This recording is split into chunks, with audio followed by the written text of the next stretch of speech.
Salutations à tous. C'est Mota Bokesane. Et aujourd'hui encore, on va aborder un des sujets de l'histoire. Nous allons parler et aborder qui, qui est le créateur. Mais pour ce faire, on va s'appuyer de Bible. Bible, c'est le livre par excellence pour l'histoire. Si vous voulez apprendre l'histoire du monde. Et c'est l'héritage que nous laisse le seul enseignant, le Mouledi Zulu Lassan. C'est l'héritage qu'il nous laisse à nous et à les descendants pour qu'on puisse connaître l'histoire, la vérité de ce monde. Donc,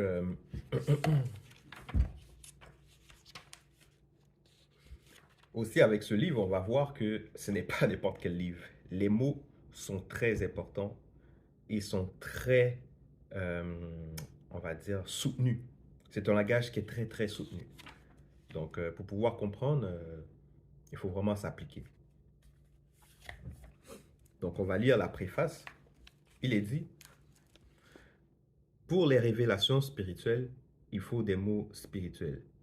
Ainsi le veut la manifestation de la volonté de Loba. Donc, qui est Loba?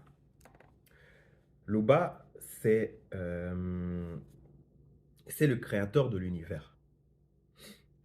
Et justement, pourquoi on ne dit pas Dieu? Parce que on entend plusieurs fois, que ce soit dans les religions, dans diverses religions, on va entendre qu'ils vont parler de Dieu, Dieu, Dieu, Dieu, Dieu.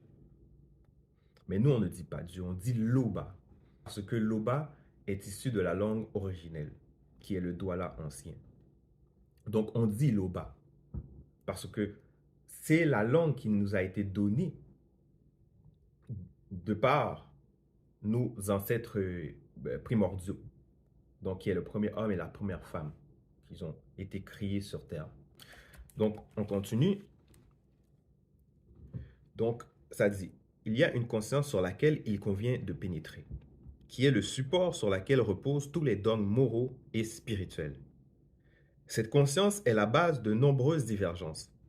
Faute d'un principe bien particularisé, cela concerne l'existence et la manifestation de la nature mystérieuse de Loba.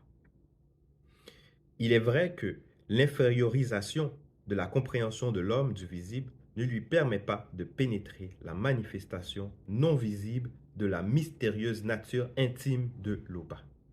Donc déjà là, vous pouvez voir, c'est très soutenu comme langage.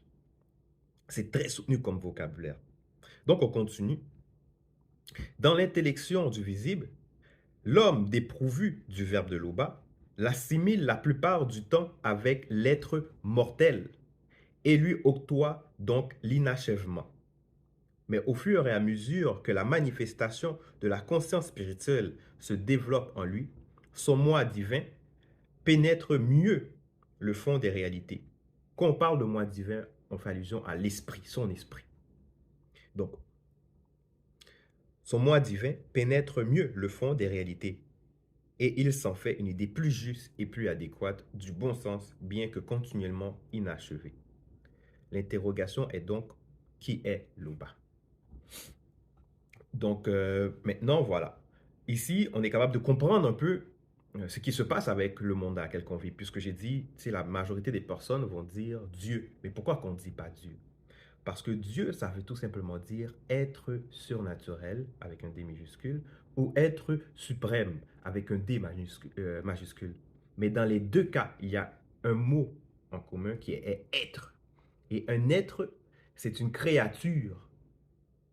C'est un organisme vivant. C'est celui qui a reçu l'existence.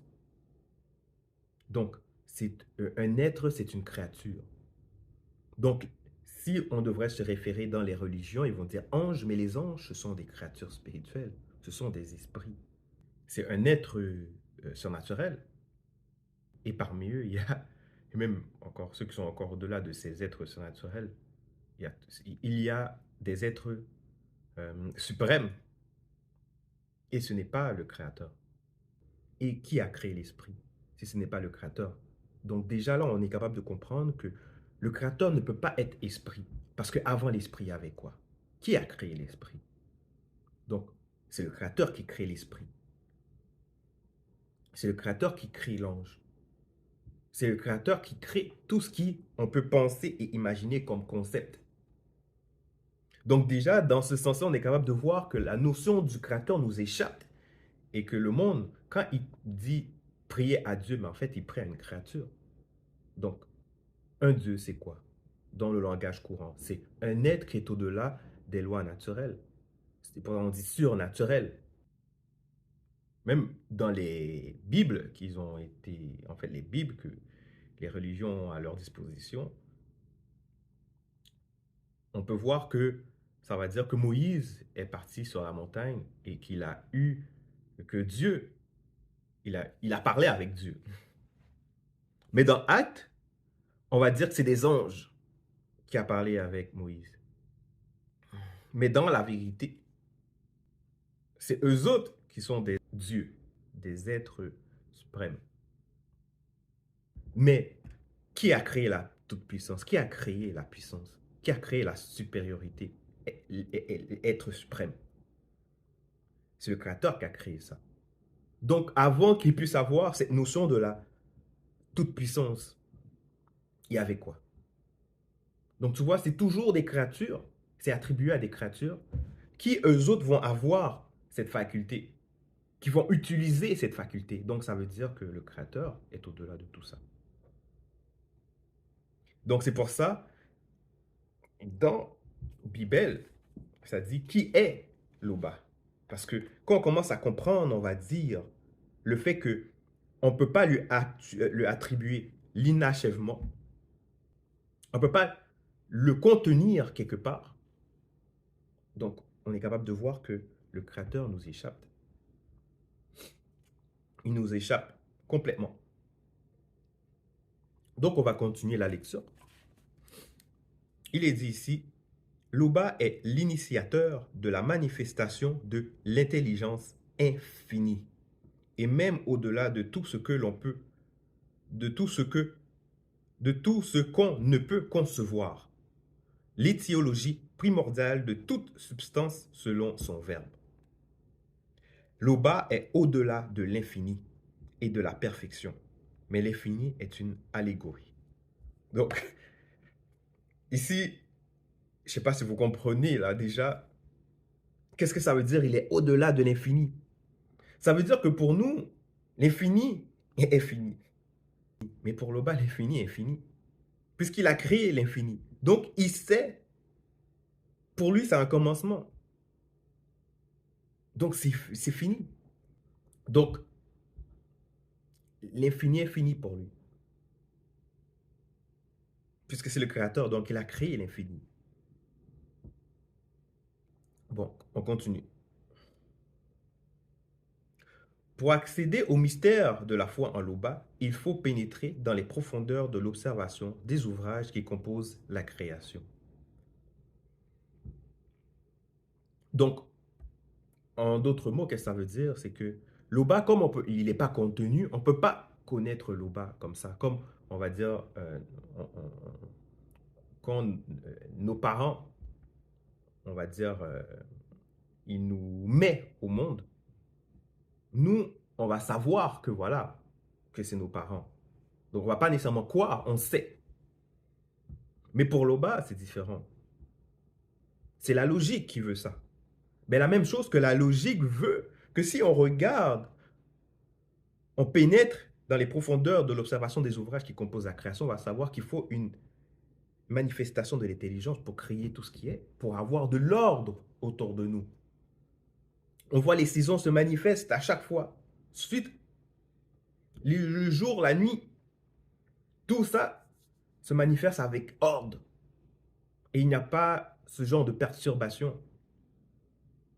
Et la logique veut aussi qu'il n'y a pas d'effet sans cause. Donc, quand on regarde tout ce qui est autour de nous, que ce soit la technologie, que ce soit, on va dire, les monuments, les architectures, il faut une intelligence pour pouvoir pour construire cela, pour mettre cela sur pied. Et sans intelligence, on peut rien faire.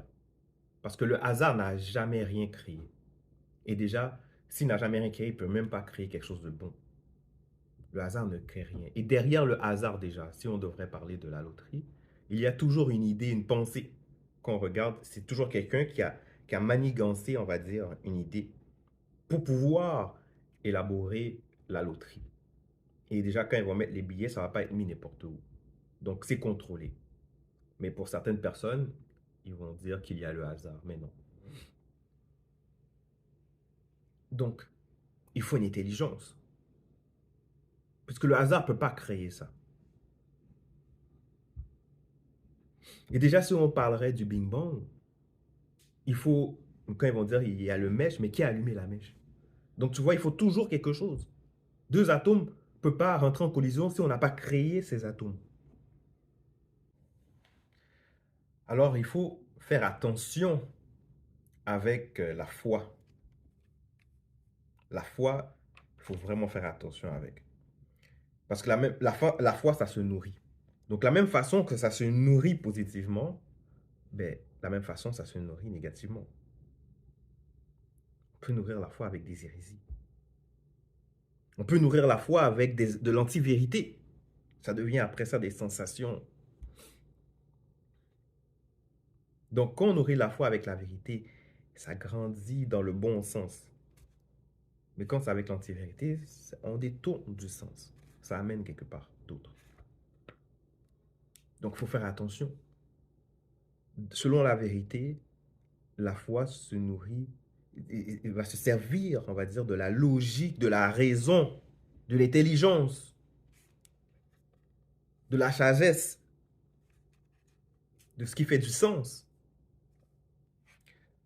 Donc, il faut faire attention parce que même la foi se sert de choses très simples, de faits pour pouvoir se construire. Mais même encore dans les faits, certaines personnes vont croire à des hérésies, à des choses qui ne font pas de sens. Donc, il faut faire très attention.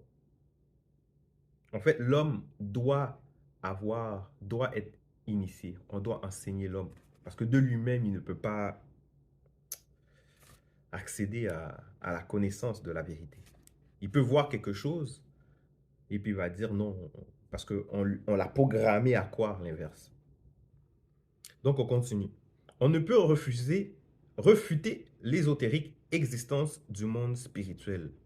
Or, adhérer à son existence mystérieuse revient à consentir qu'il y a une conscience intelligible derrière cela.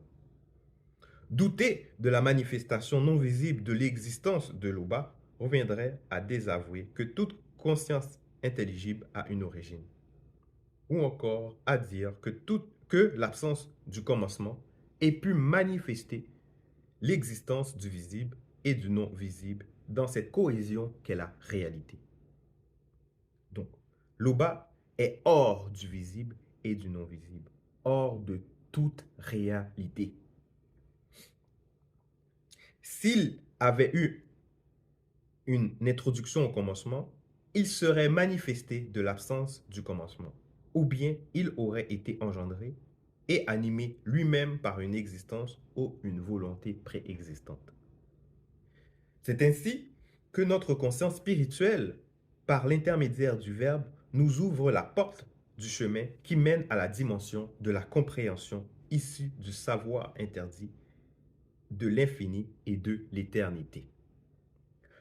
L'Oba est inaltérable, vu qu'il est au-delà de tout. Donc, il n'y a rien qui peut le perturber. Il ne peut pas être étonné. Tu vois, dans les religions, on va entendre ça. Oh, il est étonné. Oh, il regrette. Il change d'idée. Comment le créateur va changer d'idée? Ça veut dire qu'il ne savait pas. Pour changer d'idée, ça veut dire qu'il ne savait pas le futur. Il ne peut pas changer d'idée. Il ne peut pas regretter. Donc, il n'est pas... L'Oba est inaltérable. S'il était sujet à des transsubstantiations, les codes spirituels qui arbitrent les réalités visibles et non visibles n'auraient aucune stabilité. Donc c'est ça, s'il était sujet au changement, ben, les codes spirituels qui arbitrent les réalités visibles et non visibles n'auraient aucune stabilité. Le monde ne saurait pas qu'est-ce qu'il est. Je ne parle pas des hommes, parce qu'il faut comprendre le concept pourquoi il se passe cette réalité sur Terre avec les hommes, les guerres et puis tout ça. Je parle vraiment par rapport à la nature. Donc, on continue. Il, en parlant de Loba, est incorporel et non visible. C'est-à-dire que la manifestation non visible de sa mystérieuse nature intime se distingue de tout ce qui est palpable. Autrement, il ne serait pas incorporel car il serait sujet à des transubstantiations. Il est l'unique. S'il y avait une multitude de Loba, il n'y aurait ni conformité d'aspect, ni conformité de puissance dans l'afflux des réalités visibles et non visibles. Il est au-delà de la toute-puissance puisqu'il est unique. Donc, c'est logique. Il est au-delà de la toute-puissance. Dans les religions, ils vont dire que il est tout-puissant. Mais en fait, comment le créateur qui a créé la toute-puissance, c'est tout-puissant? On va lui attribuer quelque chose qu'il a créé? C'est pas logique. C'est pas logique. Il est, il est au-delà de la toute-puissance. Donc, c'est en cela que ça, c'était la connaissance que jadis nos ancêtres noirs initiés détenaient dans l'Afrique ancestrale. C'est que c'était pas n'importe quoi. Et justement, cette vérité, elle a été rétablie par Zulu Lassan. C'est le seul enseignant spirituel, le seul grand historien. C'est le Pata, qui veut dire le prêtre. En fait, c'est le grand prêtre. Donc, c'était tout ce que j'avais à dire. Je ne vais pas lire tout le reste, parce que si vous voulez savoir le reste, il faut vous procurer Bible. Donc, ça, c'était juste un aperçu pour pouvoir vous faire comprendre, on va dire, qui est Loba, pour vous donner une idée plus juste par rapport à qui est Loba. Et c'est le début même pour comprendre l'histoire. Donc, on se revoit dans un prochain vidéo qui sera par rapport à la création, comment le monde s'est manifesté. À bientôt.